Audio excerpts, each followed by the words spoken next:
بسم الله الرحمن الرحيم. حميم والكتاب المبين إنا جعلناه قرآنا عربيا لعلكم تعقلون وإنه في أم الكتاب لدينا لعلي حكيم أفنضرب عنكم الذكر صفحا أن كنتم قوما مسرفين وكم أرسلنا من نبي في الأولين وما يأتيهم من نبي إلا كانوا به يستهزئون فأهلكنا أشد منهم بطشا ومضى مثل الأولين ولئن سألتهم من خلق السماوات والأرض ليقولن خلقهن العزيز العليم الذي جعل لكم الأرض مهدا وجعل لكم فيها سبلا لعلكم تهتدون والذي نزل من السماء ماء بقدر فأنشرنا به بلدة ميتا كذلك تخرجون والذي خلق الأزواج كلها وجعل لكم من الفلك والأنعام ما تركبون لتستووا على ظهوره ثم تذكروا نعمة ربكم إذا استويتم عليه وتقولوا سبحان الذي سخر لنا هذا وما كنا له مقرنين وإنا إلى ربنا لمنقلبون وجعلوا له من عباده جزءا إن الإنسان لكفور مبين أم اتخذ مما يخلق بنات وأصفاكم بالبنين وإذا بشر أحدهم بما ضرب للرحمن مثلا ظل وجهه مسودا وهو كظيم أومن ينشأ في الحلية وهو في الخصام غير مبين وجعلوا الملائكة الذين هم عباد الرحمن إناثا أشهدوا خلقهم ستكتب شهادتهم ويسألون وقالوا لو شاء الرحمن ما عبدناهم ما لهم بذلك من علم إن هم إلا يخرصون أم آتيناهم كتابا من قبله فهم به مستمسكون بل قالوا إنا وجدنا آباءنا على أمة وإنا على آثارهم مهتدون وكذلك ما أرسلنا من قبلك في قرية من نذير إلا قال مترفوها إنا وجدنا آباءنا على أمة وإنا على آثارهم مقتدون قال أولو جئتكم بأهدى مما وجدتم عليه آباءكم قالوا إنا بما أرسلتم به كافرون فانتقمنا منهم فانظر كيف كان عاقبة المكذبين وإذ قال إبراهيم لأبيه وقومه إنني براء مما تعبدون إلا الذي فطرني فإنه سيهدين وجعلها كلمة باقية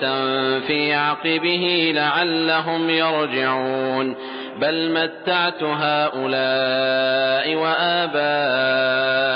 حتى جاءهم الحق ورسول مبين ولما جاءهم الحق قالوا هذا سحر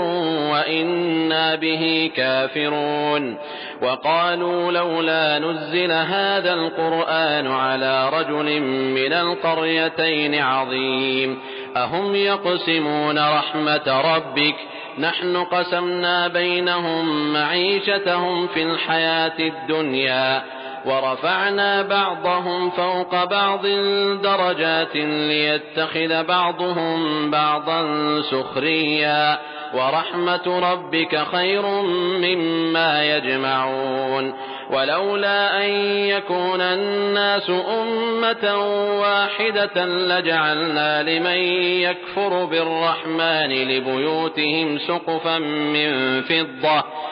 لبيوتهم سقفا من فضة ومعارج عليها يظهرون ولبيوتهم أبوابا وسررا عليها يتكئون وزخرفا وإن كل ذلك لما متاع الحياة الدنيا والآخرة عند ربك للمتقين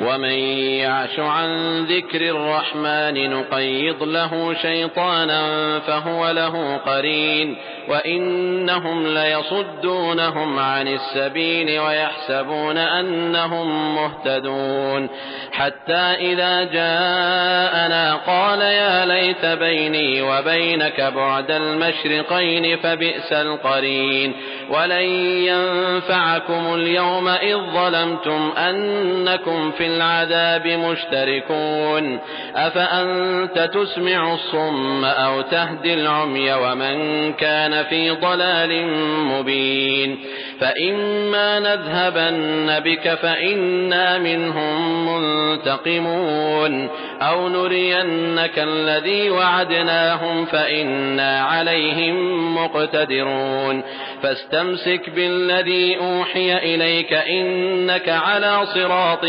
مستقيم وإنه لذكر لك ولقومك وسوف تسألون واسأل من أرسلنا من قبلك من رسلنا أجعلنا من دون الرحمن آلهة يعبدون ولقد أرسلنا موسى بآياتنا إلى فرعون وملئه فقال إني رسول رب العالمين فلما جاءهم بآياتنا إذا هم منها يضحكون وما نريهم من آية إلا هي أكبر من أختها وأخذناهم بالعذاب لعلهم يرجعون وقالوا يا أيها الساحر ادع لنا ربك بما عهد عندك إننا لمهتدون فلما كشفنا عنهم العذاب إذا هم ينكثون ونادى فرعون في قومه قال يا قوم أليس لي ملك مصر وهذه الأنهار تجري من تحتي أفلا تبصرون أم أنا خير من هذا الذي هو مهين ولا يكاد يبين فلولا ألقي عليه أسورة من ذهب أو جاء معه الملائكة مقترنين فاستخف قومه فأطاعوه إنهم كانوا قوما فاسقين فلما آسفونا انتقمنا منهم فأغرقناهم أجمعين فجعلناهم سلفا ومثلا للآخرين ولما ضرب ابن مريم مثلا إذا قومك منه يصدون وقالوا أآلهتنا خير أم هو ما ضربوه لك إلا جدلا بل هم قوم خصمون إن هو إلا عبد أنعمنا عليه وجعلناه مثلا لبني إسرائيل ولو نشاء لجعلنا منكم ملائكة في الأرض يخلفون وإنه لعلم للساعة فلا تمترن بها واتبعون هذا صراط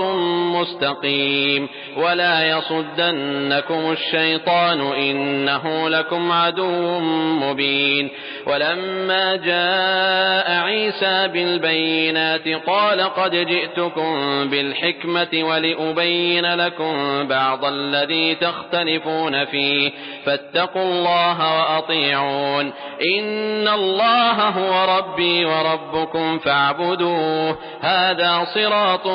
مستقيم فاختلف الأحزاب من بينهم فويل للذين ظلموا من عذاب يوم أليم هل ينظرون إلا الساعة أن تأتيهم بغتة وهم لا يشعرون الأخلاء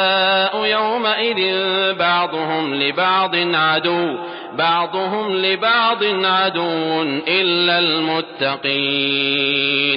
يا عباد لا خوف عليكم اليوم ولا أنتم تحزنون الذين آمنوا بآياتنا وكانوا مسلمين ادخلوا الجنة أنتم وأزواجكم تحبرون يطاف عليهم بصحاف من ذهب وأكواب وفيها ما تشتهيه الأنفس وتلذ الأعين وأنتم فيها خالدون وتلك الجنة التي أورثتموها بما كنتم تعملون لكم فيها فاكهة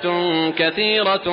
منها تأكلون إن المجرمين في عذاب جهنم خالدون لا يفتر عنهم وهم فيه مبلسون وما ظلمناهم ولكن كانوا هم الظالمين ونادوا يا مالك ليقض علينا ربك قال إنكم ماكثون لقد جئناكم بالحق ولكن أكثركم للحق كارهون أم أبرموا أمرا فإنا مبرمون أم يحسبون أنا لا نسمع سرهم ونجواهم بلى ورسلنا لديهم يكتبون قل إن كان للرحمن ولد فأنا أول العابدين سبحان رب السماوات والأرض رب العرش عما يصفون فذرهم يخوضوا ويلعبوا حتى يلاقوا يومهم الذي يوعدون وهو الذي في السماء إله وفي الأرض إله وهو الحكيم العليم وتبارك الذي له ملك السماوات والأرض وما بينهما وعنده علم الساعة وإليه ترجعون ولا يملك الذين يدعون من دونه الشفاعة إلا من شهد بالحق وهم يعلمون ولئن سألتهم من خلقهم ليقولن الله فأنى يؤفكون وقيله يا رب إن هؤلاء قوم لا يؤمنون فاصفح عنهم وقل سلام فسوف يعلمون